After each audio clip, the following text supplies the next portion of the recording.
Bom, então eu estou de volta aqui, agora resolvendo os exercícios utilizando o Excel, que também é relativamente simples, a gente vai usar o Excel como uma ferramenta de cálculo, tá bom? Então, olha lá, meu problema dos feijões, eu tenho peguei a minha planilha, eu peguei a minha planilha IC1 que eu tenho disponibilizada lá para vocês e salvei ela como IC1 cálculos, onde eu adicionei os cálculos que eu vou fazer para esses dados, tá? Então, estão lá os meus 30 feijõezinhos e nós vamos começar a fazer os cálculos da mesma forma, seguindo o mesmo raciocínio que a gente usou para fazer lá no R, tá?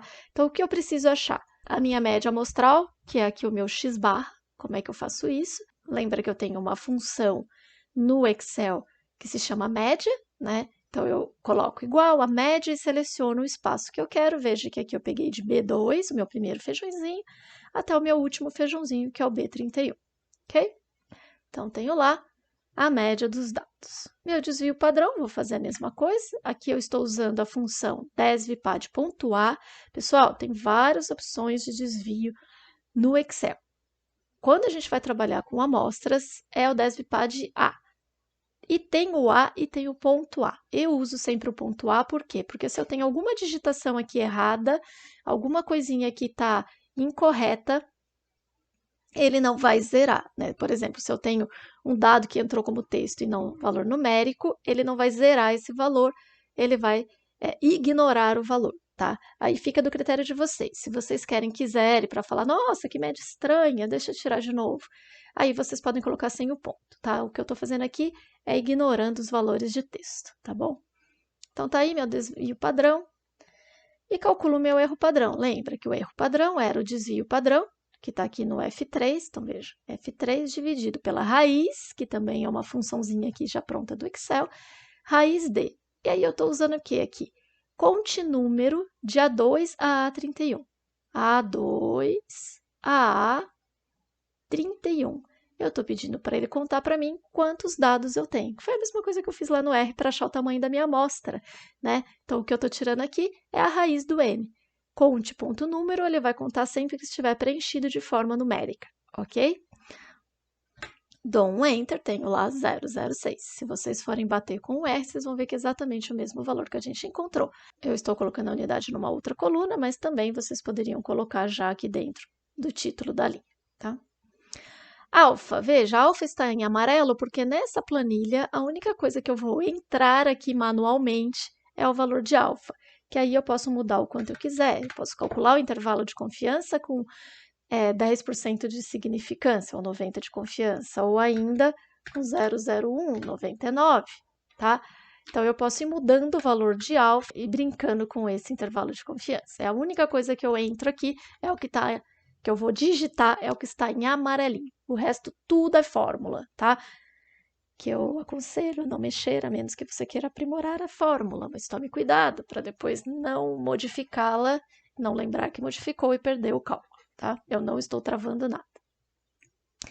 Cálculo do meu T crítico, então da mesma forma que o R, ele tem o QT, aqui no Excel nós temos a função inv_t, que me dá o inverso da distribuição T, ou ele vai me dar o quantil, tá? Ele me dá o valor de T dada uma probabilidade, tá? Então, a sintaxe é o F5, que é a minha probabilidade, e aqui no Excel, esse alfa, ele já é o alfa mesmo, tá? Ele está considerando bicaudal, já é alfa, ok?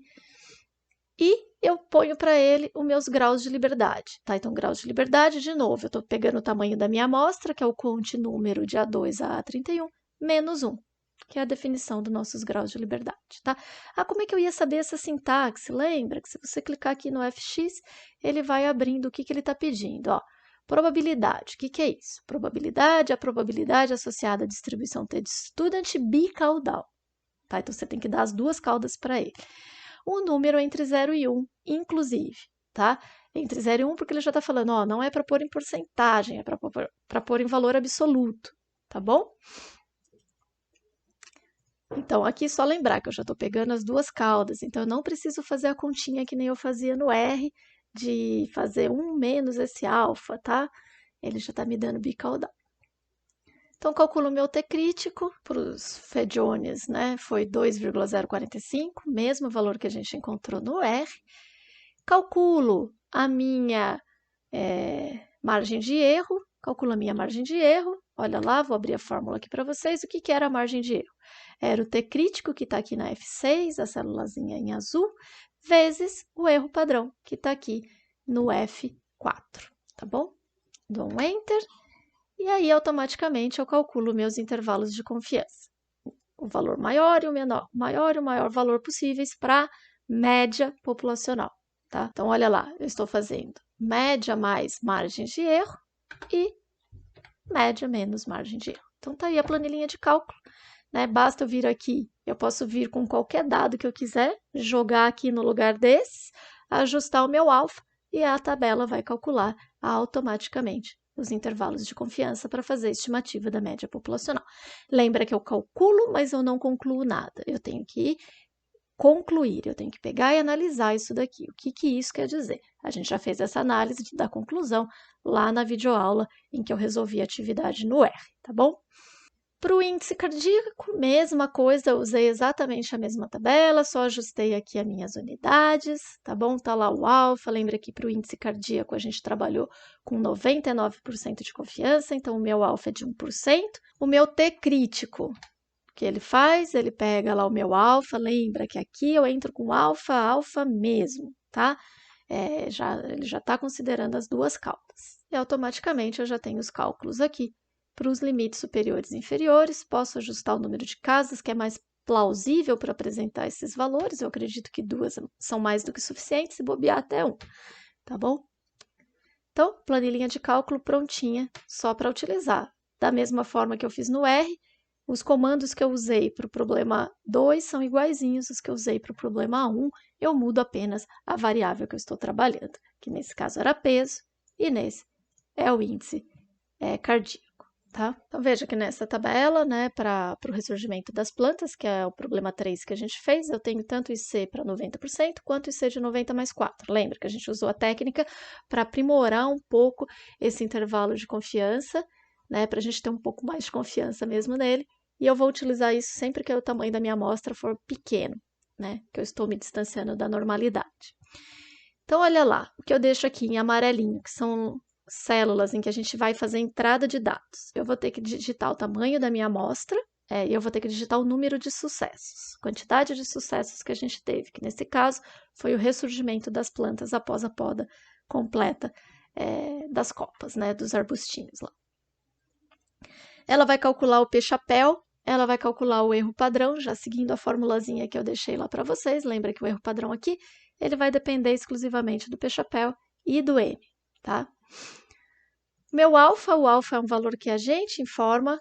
Para um IC de 90, o meu alfa vai ser sempre de 0,1, tá? Eu poderia calcular o IC aqui, né? Deixar até de outra forma aqui, ó. C%. Deixar um pouquinho mais bonitinho. Então, eu poderia deixar genérico, né? E aí a gente escolhe aqui com o alfa qual é a porcentagem que a gente quer de confiança, tá? Então, lembrando que o alfa é significância, é o complemento da confiança. Então, alfa, estou usando 0,1, que foi o que o problema pedia, e a gente calcula o Z crítico. Aqui é Z crítico, não é T. Lembra que para proporção eu sempre vou usar Z crítico, independente de eu estar usando o erro padrão ou desvio padrão. Tá? Eu sempre vou usar Z. E aqui, né, esse Z crítico a gente já havia visto na videoaula, né, em que eu trabalhei a distribuição normal no Excel e no R. Então, o que a gente usa aqui é a função inv_norm p.n, tá? Aqui, eu sei, é confuso, né? Mas aqui, essa probabilidade que a gente coloca é igualzinha que eu usava no R. Vai ser o 100% menos o alfa dividido por 2, porque aqui eu não estou olhando bicaudal, estou olhando para tudo que está à esquerda, tá? Eu quero a probabilidade à esquerda do valor que eu estou procurando, tá? Então, lembra que a gente tem que fazer esse 100% menos o espacinho que eu não quero, que é esse alfa dividido por 2. Então, aqui ele já me dá o valor do Z. ME, que vai ser o meu Z crítico vezes o erro padrão, e aí a gente calcula o nível superior e o nível inferior do intervalo de confiança que a gente está calculando. Então, a gente teria, né, que para essa espécie de arbustos, né, eu teria em média uma proporção de ressurgimento que vai de 18% a 65%, tá? E quando eu calculo o intervalo de confiança mais 4, eu tenho aí de 64% a 23%. Então, eu estou refinando um pouquinho mais o meu intervalo de confiança, mas lembra que essa estimativa aqui ela vai estar mais próxima da realidade do que esta, pelas questões de estarmos trabalhando com um N pequeno, tá? Então é isso, pessoal. Espero que tenha ajudado. Espero que as planilhas de cálculo, ou mesmo os scripts do R, ajudem vocês aí nos cálculos que vocês precisam fazer. Até mais. Nos vemos na aula de teste de hipótese.